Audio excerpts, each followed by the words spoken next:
This video is all about the Secret Stories app, how to use it, what it does, what it's for, what you can do with it, and what you can't do with it. So I'm gonna get into this for teachers and for parents and for remote learning as well as for the physical classroom. I wanna start with remote learning because that's first and foremost what's on everybody's mind. If you're a parent, just by watching what I demonstrate, this is gonna start making easy and instant sense as far as how you would use it with your kids at home.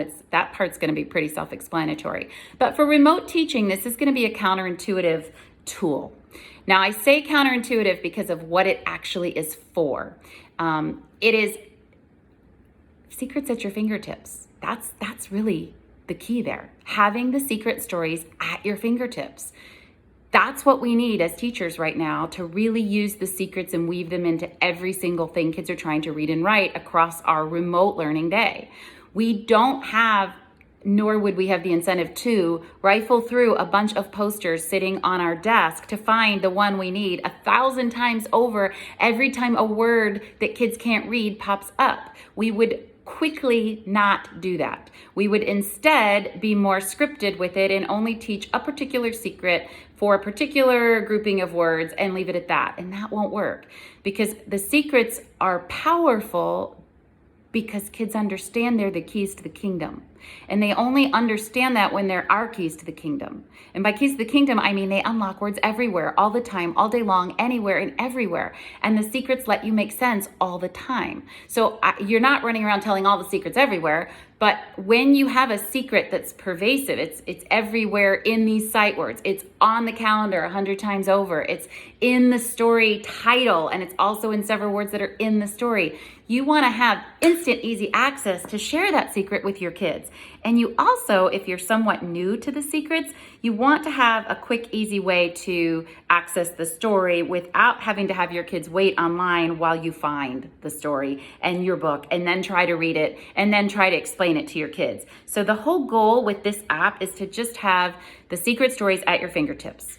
So instead of having a big pile of posters that you're gonna have to dig through, pull out, and then try to show on your screen, or instead of trying to identify posters behind you, which by the way, I really do love when teachers have their home set up like a classroom. The problem is you've got to rearrange your camera angle. You have to make sure the camera's actually showing what you're pointing to. And if you're on a laptop, that's really hard. And this is all assuming you have the secrets with you at home, because last year, a lot of us were locked out of any classroom that housed the secrets, which meant you're flying blind at home. You don't have access to your visuals or your stories. So now you got it all. It's right here. Just pull it up, it's right here. So if I want to talk about, let's say, it's calendar time and we're looking at words like Sunday, Monday, January, July. We see that sneaky Y, that little guy is everywhere. And I want to talk about him because I can use him to unlock tons of words on my calendar and in my sight words like my and by and shy.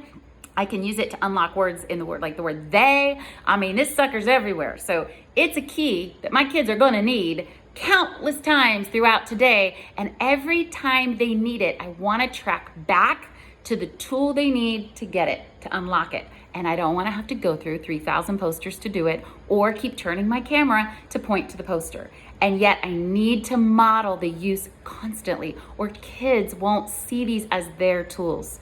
We want these tools to be used by them across the entire day, but they won't be their go-to tool set if they're not our go-to tool set. So we can't let a single opportunity pass us by if there's a secret that's needed for multiple words in a particular lesson. So if I want to talk about Sneaky Y, I've got him right at my fingertips. There he is, boys and girls. This is Sneaky Y. And you see him all over this calendar. Look at this calendar. Now, this is where you get to share the screen with the tool that you're trying to get kids to see use for. You wouldn't want, and when I say share the screen, I mean your face is sharing the screen as you're pointing to it, like you would if it were a poster. You wouldn't want to pop you off the screen and have this be on the screen. You want to show them, here's what we're trying to read, guys. Here's the tool we need to do it with. It's right here. Now let's use this to read that. These are bridges to connect the dots for kids. They don't understand the context in which they fit, what they're for, what they do. That's why our posters in the classroom are so easy because whatever we're doing, wherever we're doing it, we just draw the attention right up there and we bring it home. We just bring it back home to the calendar word. We bring it home to those sight words on the wall. We bring it home to Aubrey's name, who's got 2 secrets in her name. She's got, guys, she not only has the sneaky Y in her name, she's got this in her name. Do you guys remember the story about this? Look how fast I was able to get it. And I don't even know where it is on the app. You just push it and there it is. So that's what it's for, not to broadcast or upload or even screen share it instead of you. That isn't at all what would be beneficial or helpful, and it wouldn't do it.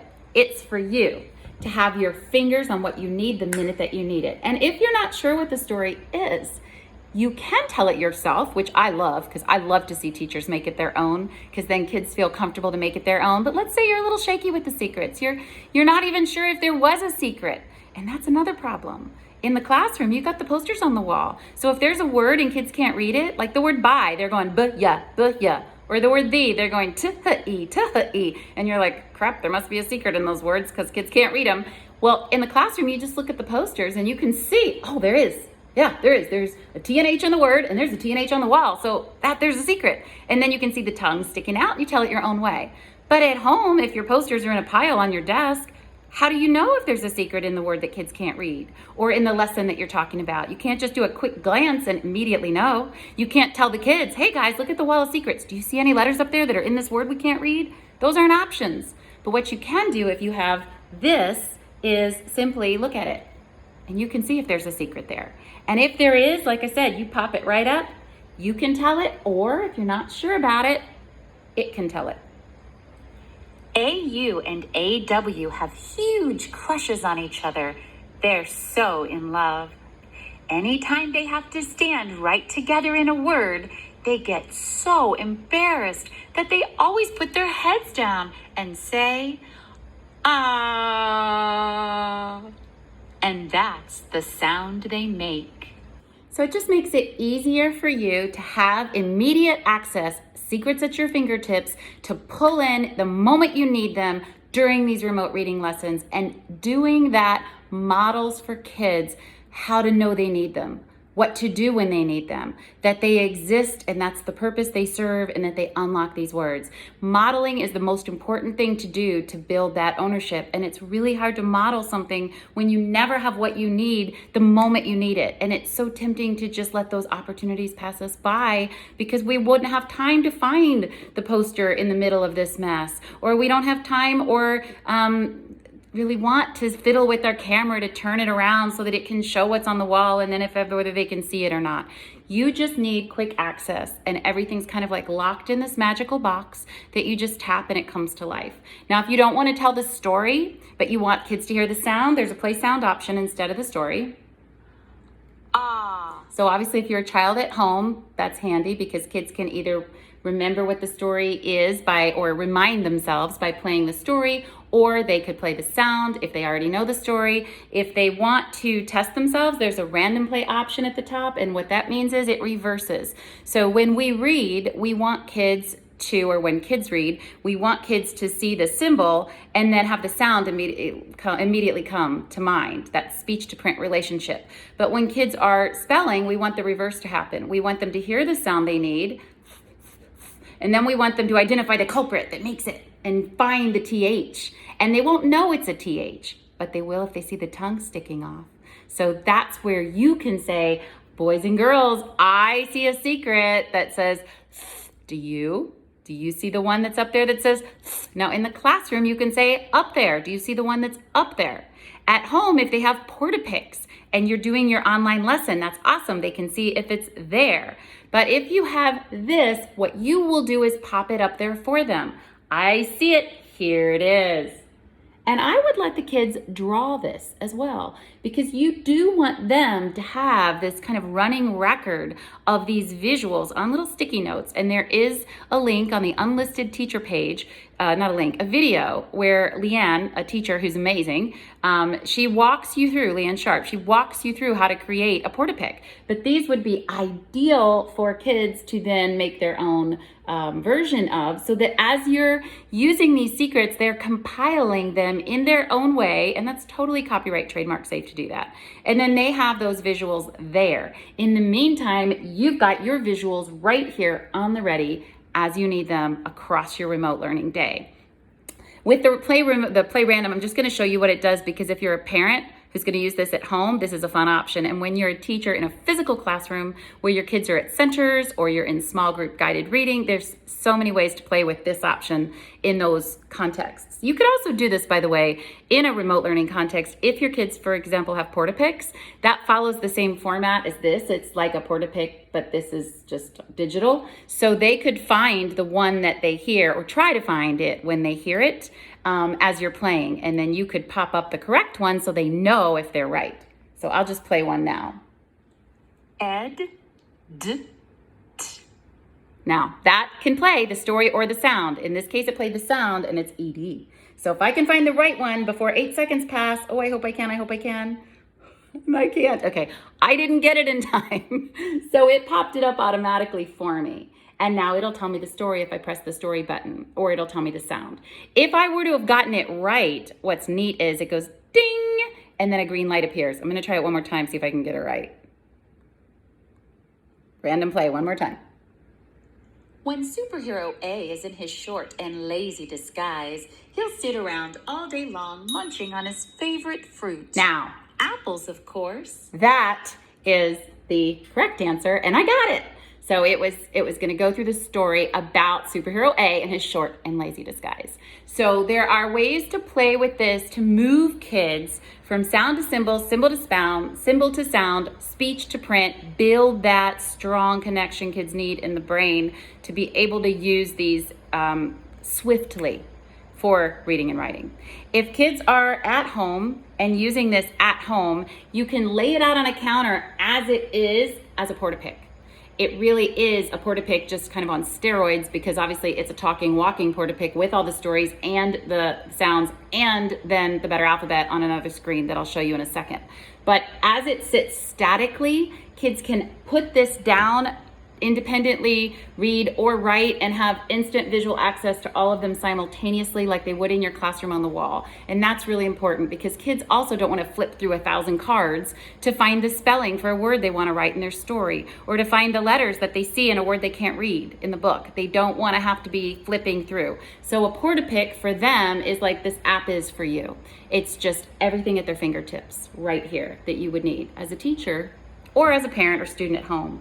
Now, if I back out of this and I go back to the main menu, there is a Better Alphabet option. It is designed to match the mini mats. So whereas the phonics patterns go along with the porta-picks, which are sold on the Secret Story website, those are those $2.60 hard copy, non-consumable reference placards for kids. The mini mats match this. The mini mats are on Teacher Pay Teachers, and they're just digital mini copies of the Better Alphabet anchors. The Better Alphabet anchors, you have what you need to create this Better Alphabet in your Secret Stories kit, because you have the only Secret Story specific posters that are for those individual letter sounds, the individual superhero vowels, the sneaky Y, and the QU. You have those, and you just intersperse those with your regular alphabet anchors to make your alphabet chart. The mini mats and the Secret Stories Better Alphabet anchors are just my version of that. They're just already embedded. I've just taken those Secret Stories specific ones and I've just embedded them into a generic alphabet. So you can use your own alphabet, you can use the one I've created, but this correlates with the mini mats that are on Teacher Pay Teachers. And those are just shrunken versions of the Better Alphabet anchors. And you can see it right here.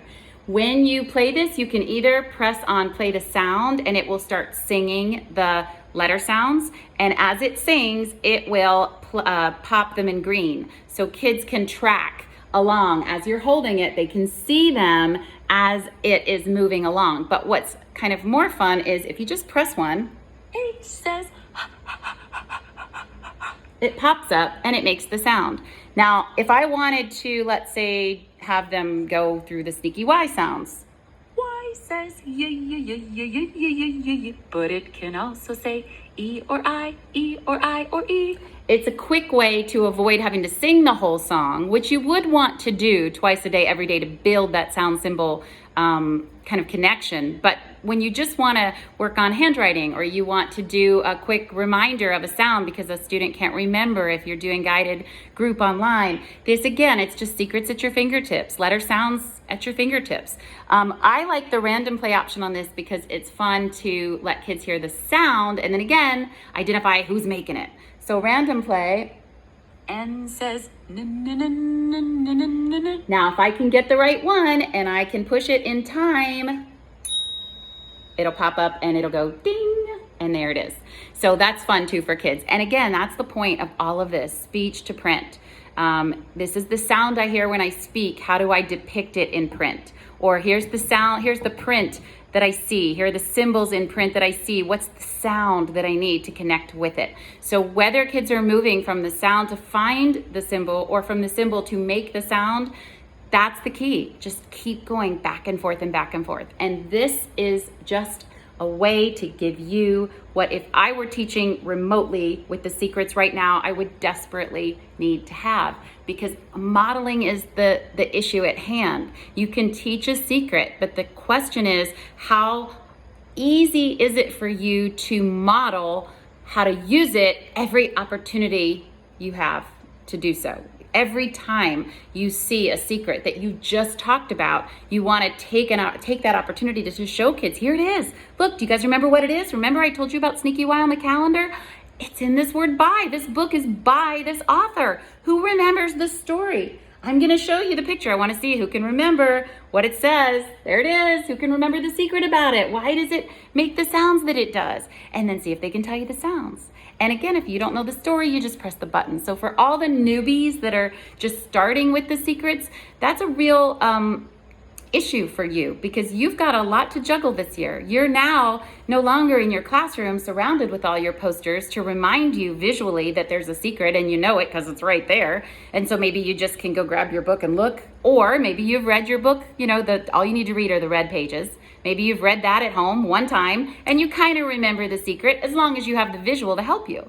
But if you're sitting behind a computer and you don't have your posters up, even if you read that red section of the book, that classified section that's just the secrets, you don't even have a leg up to try to remember what the secret is, because you don't have your posters all around you. And so your gut is going to tell you to skip it, and you can't skip it. If you skip it, then even if you've told the secret, kids will skip it. They'll skip it when they can't read a word, and they'll skip it when they can't spell a word.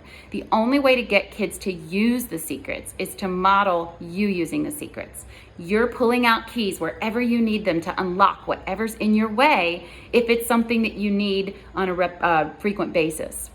Obviously, you're not telling every secret all the time, but if you're looking at sight words and there is clearly a secret pattern that's in so many of those words, like if you know that, if the words are how and about and now and flower, clearly the OUOW secret would be really handy. Or in the word August, and then I read the book about Alexander and the Terrible, Awful, Horrible, No Good Day, and then I have a little girl named Aubrey in my class.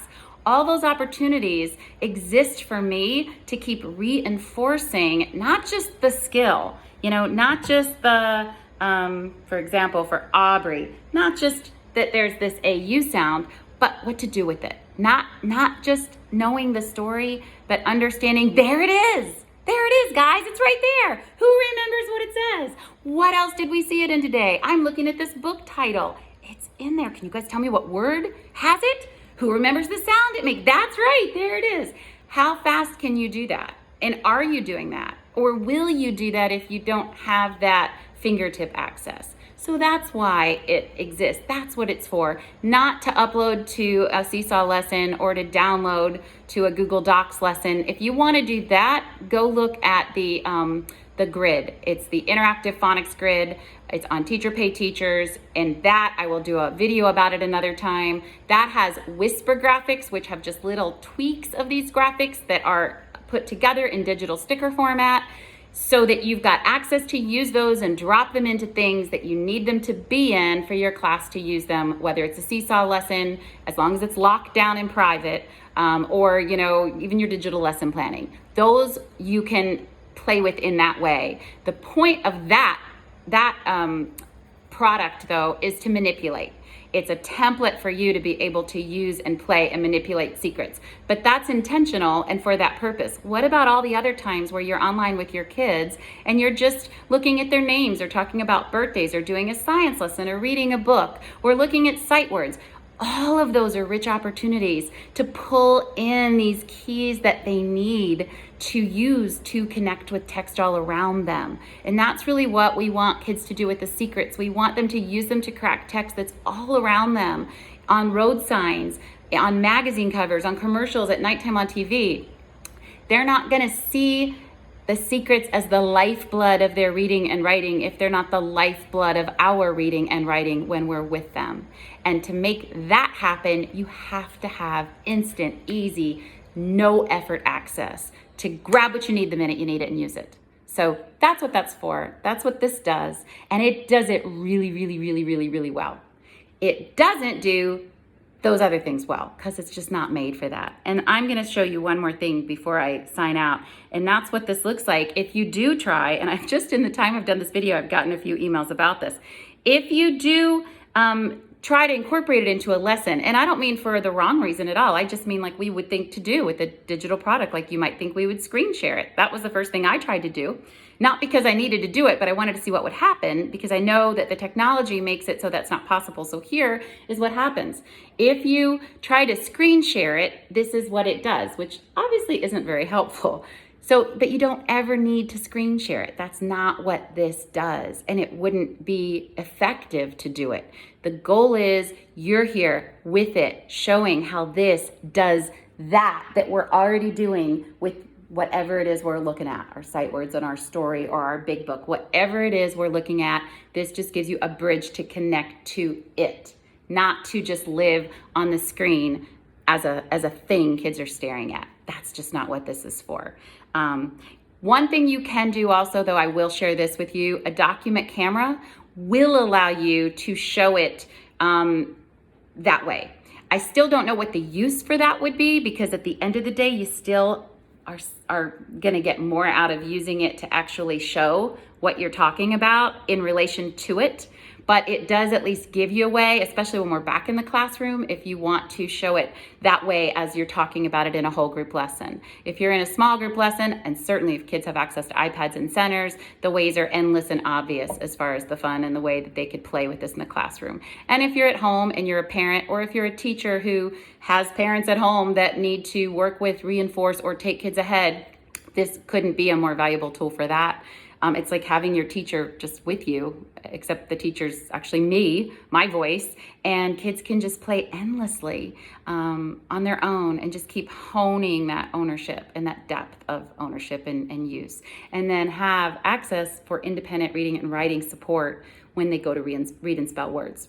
So in that regard, it's very, very helpful. But for you as a teacher, I hope that this video helps you understand how having secrets at your fingertips makes everything you're trying to do with these skills apply to what they're all for, which is reading and writing. So on that note, I hope this is helpful. I'll do a video about the other app that's kind of the sister app to this, because it's for the things that this isn't for the lesson incorporation and manipulation and interaction with kids. I'll be doing that the next time. And in the meantime, feel free to hit me up with any questions.